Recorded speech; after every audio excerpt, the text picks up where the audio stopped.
Assalamualaikum warahmatullahi wabarakatuh. Bagaimana kabarnya anak-anak?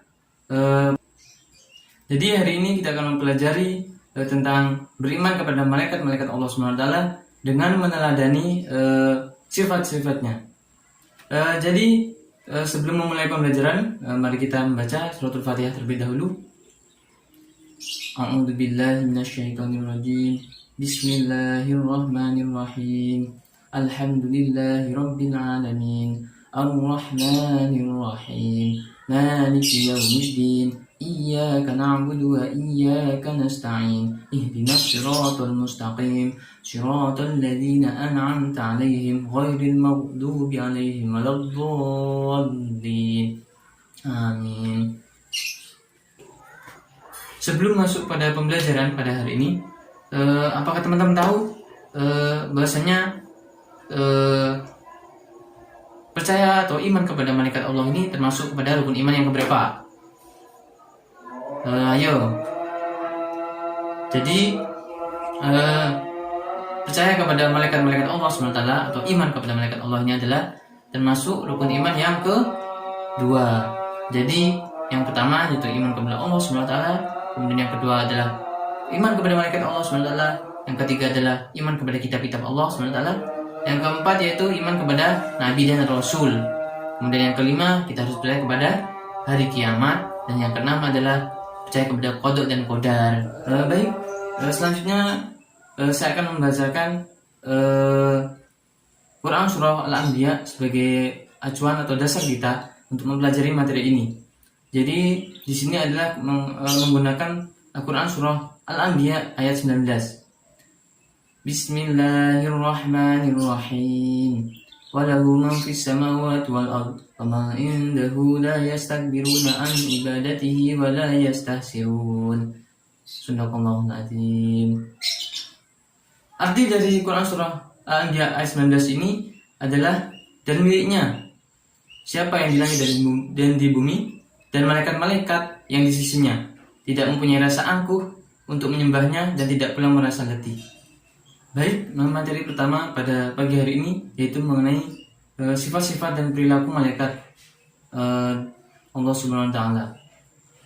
Jadi sifat-sifat dan perilaku malaikat Allah Subhanahu wa taala yang pertama yaitu selalu patuh kepada Allah Subhanahu wa taala dan tidak pernah berbuat maksiat kepadanya. Jadi dari sifat dan perilaku malaikat ini kita dapat menirunya, walaupun tidak sepenuhnya kita harus dapat mengambil intisarinya, yaitu kita harus selalu takwa kepada Allah Subhanahu wa taala dan juga tidak pernah berbuat maksiat kepadanya. Kemudian yang kedua yaitu malaikat dapat berubah wujud sesuai dengan kehendak Allah Subhanahu wa taala. Jadi malaikat adalah hamba Allah yang diberi keistimewaan dan diberikan tugas-tugas untuk mengatur segala apa yang diperintahkan oleh Allah Subhanahu wa taala. Jadi malaikat juga memiliki beberapa bentuk. Dalam beberapa kitab itu disebutkan ada yang punya sayap, kemudian tinggi besar dan lain-lain. Kemudian yang ketiga, sifat dan perilaku malaikat adalah malaikat tidak makan dan tidak minum. Jadi malaikat itu tidak sama seperti kita, seperti manusia ataupun seperti jin dan setan. Jadi malaikat adalah salah satu makhluk Allah Subhanahu wa taala yang tidak makan dan juga tidak minum. Kemudian dari sifat ini kita dapat ambil ibrahnya, yaitu kita juga di dunia ini tidak boleh hubud dunia, yaitu hanya untuk mencari dunia saja, hanya untuk mencari makan dan minum saja. Namun kita juga harus dapat menjaga nafsu kita dengan kita berpuasa. Kemudian yang keempat, malaikat tidak memiliki jenis kelamin. Jadi disebutkan dalam beberapa kitab itu malaikat itu tidak memiliki jenis kelamin. Kemudian yang kelima, sifat malaikat yaitu malaikat tidak pernah letih dan tidak pula susah ataupun tidak pernah capek untuk melakukan tugas-tugasnya. Jadi malaikat memang diberi kewenangan dan kekuasaan oleh Allah Subhanahu wa taala untuk mengatur segala apa yang diperintahkan Allah, dan juga memiliki kekuatan yang luar biasa, yaitu tidak pernah merasa capek seperti halnya manusia. Kemudian yang keenam yaitu malaikat senang mencari dan mengelilingi majelis zikir. Jadi ketika kita melakukan majelis zikir, jadi malaikat itu sangat senang atau sangat suka dengan majelis tersebut, dan juga malaikat memberikan rahmat kepada orang yang mau berkunjung dalam majelis zikir ataupun majelis Quran. Kemudian yang ketujuh, sifat malaikat yaitu malaikat berdoa bagi hamba yang duduk menunggu salat berjamaah. Jadi malaikat itu sangat suka dengan ibadah-ibadah kita, sehingga jika kita itu mendekatkan diri kepada Allah, maka kita juga akan disukai dengan malaikat. Dan malaikat juga memang sangat suka dengan majelis zikir, kemudian ketika kita berdoa dan kita sholat berjamaah dan hal-hal kebajikan lainnya. Baik, selanjutnya saya akan menjelaskan mengenai nama-nama malaikat yang wajib kita ketahui, yaitu ada 10 nama malaikat. Yang pertama tentunya malaikat Jibril. Malaikat Jibril memiliki tugas menyampaikan wahyu kepada Nabi dan Rasul. Nama lain malaikat Jibril adalah Ruhul Kudus dan juga Ruhul Amin. Jadi tugas malaikat Jibril ini, beliau menyampaikan wahyu kepada Nabi dan Rasul. Kita tahu bahwasanya malaikat Jibril ini juga menyampaikan wahyu kepada Nabi kita dan Nabi Musa Muhammad SAW. Kemudian yang kedua yaitu malaikat Mikail. Jadi malaikat Mikail ini bertugas mengatur kesejahteraan makhluk hidup. Jadi yang sering kita tahu adalah malaikat Mikail ini memiliki tugas untuk memberikan hujan. Namun sebenarnya tidak hanya hujan, namun malaikat Mikail juga mengatur kesejahteraan makhluk hidup, seperti hujan tentunya, kemudian melepaskan angin, membagikan rezeki, dan lain-lain. Kemudian yang ketiga adalah malaikat Israfil. Jadi malaikat Israfil ini bertugas meniupkan trompet sangkakala saat dimulainya kiamat hingga saat hari pembangkit di padang mahsyar. Jadi nanti di yaumul mahsyar atau ketika kiamat itu yang meniup trompet sangkakala itu adalah malaikat Israfil. Kemudian yang keempat yaitu malaikat Israil. Malaikat Israil ini bertugas mencabut nyawa. Jadi malaikat Israil ini adalah malaikat yang bertugas untuk mencabut nyawa seluruh makhluk hidup, baik manusia, kemudian jin, kemudian iblis, setan, dan juga malaikat tentunya. Namun teman-teman tahu siapa yang mencabut nyawa malaikat Israil? Jadi yang mencabut nyawa malaikat Israil adalah dirinya sendiri atas anugerah dari Allah SWT. Kemudian yang kelima yaitu malaikat mungkar. Malaikat mungkar ini bertugas menanyai orang yang sudah meninggal dan berada di alam kubur. Jadi ketika kita sudah meninggal, nanti maka yang bertugas untuk menanyai orang yang sudah meninggal di alam kubur itu adalah malaikat mungkar. Kemudian yang keenam itu malaikat nakir. Kalau malaikat nakir adalah itu bertugas menanyai orang yang sudah meninggal dan berada di alam kubur. Jadi tugas malaikat mungkar dan nakir adalah sama, menanyai kita tentang segala amal ibadah kita dan juga tentunya tentang ketauhidan kita. Jadi kita harus bersiap diri untuk menjawab pertanyaan-pertanyaan dari malaikat mungkar dan nakir. Namun yang dapat menjawab itu semua adalah bukan diri kita sendiri, namun amal kita. Baik, yang ketujuh adalah malaikat raqib. Dan kemudian yang kedelapan adalah malaikat atid. Jadi malaikat raqib dan atid ini saling berdampingan. Jika malaikat raqib bertugas mencatat pekerjaan amal baik, namun jika malaikat atid mencatat pekerjaan atau amal buruk kita. Jadi malaikat raqib dan atid ini mencatat amal baik dan buruk kita mulai dari sejak kita akil balik sampai kita meninggal dunia.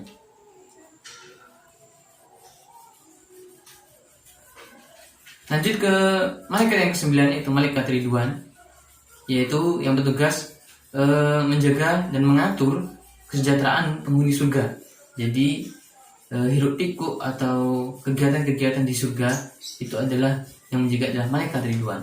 Kemudian yang ke-10 yaitu malaikat Malik. Jadi malaikat Malik ini bertugas sebagai malaikat Zabaniyah, yaitu yang bertugas menjaga neraka, menjaga dan juga mengatur siksa atau azab neraka. Jadi itulah 10 malaikat yang wajib kita ketahui. Tentunya dari tugas-tugasnya ini dan juga dari sifat-sifatnya tadi kita harus dapat meneladaninya atau mengimplementasikannya dalam kehidupan sehari-hari agar kita juga dapat selalu bertakwa kepada Allah Subhanahu wa taala. Baik, dari sini ada yang menanyakan. Jika tidak ada, saya akan lanjutkan kepada materi yang selanjutnya, yaitu saya akan membahas tentang perilaku beriman kepada malaikat Allah Subhanahu wa taala. Jadi dari materi yang tadi saya sampaikan, kita dapat meneladaninya dalam kehidupan sehari-hari. Yang pertama yaitu tentang tugas dari malaikat Jibril. Jadi kita harus mengimani malaikat Jibril ini dan kemudian kita implementasikan dalam kehidupan sehari-hari. Contohnya dapat berupa selalu berusaha mencari dan memohon hidayah kepada Allah Subhanahu wa taala dan juga bersyukur dengan cara banyak berbagi ilmu. Kemudian jika kita iman kepada malaikat Mikail, maka kita harus berusaha secara maksimal untuk mencari rezeki yang baik dan halal. Kemudian jika kita beriman kepada malaikat Israfil, kita harus selalu memohon kepada Allah Subhanahu wa taala agar diselamatkan dalam menghadapi musibah dan juga hiruk pikuk dunia maupun juga nanti ketika hari kiamat. Kemudian iman kepada malaikat Israel, implementasinya adalah kita harus berusaha mempersiapkan diri untuk menghadapi kematian agar kita juga selalu berdoa agar terhindar dari siksaan sakaratul maut. Kemudian yang kelima yaitu iman kepada malaikat Munkar dan Nakir. Jadi implementasi yang kita dapat lakukan dalam kehidupan sehari-hari adalah selalu memohon kepada Allah SWT agar dilapangkan di alam kubur dan diringankan siksa kubur kita. Kemudian iman kepada malaikat Raqib, tentunya kita harus selalu memiliki niat baik dalam segala perbuatan. Kita harus menjaga ucapan kita, tindakan kita, tingkah laku kita, pikiran kita dan lain-lain. Kemudian iman kepada malaikat Atid, kita harus selalu menjauhi niat buruk, perkataan yang kotor, dan juga perilaku-perilaku yang dilarang oleh Allah Subhanahu wa taala. Kemudian iman kepada malaikat Ridwan, implementasinya adalah selalu mohon kepada Allah Subhanahu wa taala agar masuk surga dengan aman, sehingga kita akan mendapatkan kedamaian dan ketentraman dalamnya. Kemudian yang terakhir yaitu iman kepada malaikat Malik. Jadi dalam kehidupan sehari-hari kita harus selalu memohon kepada Allah agar terhindar dari siksaan api neraka. Mungkin ada yang mau ditanyakan? Jika tidak, baik, terima kasih saya. Sebelum mengakhiri pembelajaran pada hari ini, saya akan memberi beberapa kesimpulan materi yang sudah kita bahas bersama pada hari ini. Yang pertama yaitu mengenai iman. Jadi beriman kepada malaikat Allah SWT ini juga termasuk dalam rukun iman kita. Kemudian iman kepada malaikat adalah percaya dan yakin bahwa Allah SWT itu menciptakan malaikat dari cahaya atau nur untuk mengatur dan mengurus alam semesta. Kemudian sifat-sifat malaikat antara lain itu adalah beliau adalah hamba Allah yang mulia. Kemudian beliau dapat menyamar sesuai kehendak Allah. Kemudian tidak makan dan tidak minum. Kemudian tidak memiliki jenis kelamin, tidak pernah letih atau tidak pernah capek, atau tidak pernah berhenti beribadah kepada Allah. Kemudian tidak mau masuk ke rumah-rumah yang ada anjing atau patung-patung. Kemudian juga malaikat itu senang kepada orang-orang yang mengunjungi majelis zikir dan juga majelis ilmu, dan juga hamba-hamba atau manusia-manusia yang menunggu sholat berjamaah. Kemudian nama-nama malaikat yang kita wajib kenali yaitu ada 10, itu malaikat Jibril, kemudian malaikat Mikail, malaikat Israfil, kemudian Israel, kemudian malaikat mungkar, malaikat nakir, kemudian malaikat rokib, malaikat atid, malik, dan ridwan. Jadi ada 10.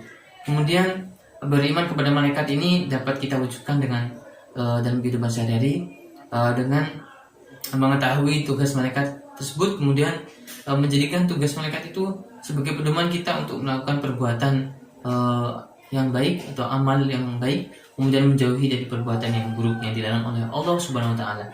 Jadi ketika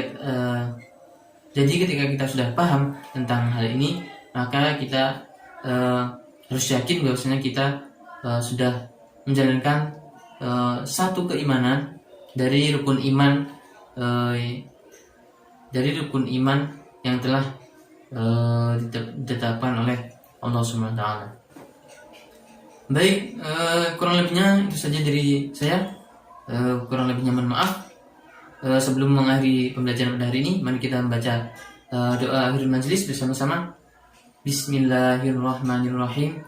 Subhanakallahumma wa bihamdika asyhadu an la ilaha illa anta astaghfiruka wa atubu ilaik. Walhamdulillahirabbil alamin. Baik, assalamualaikum warahmatullahi wabarakatuh.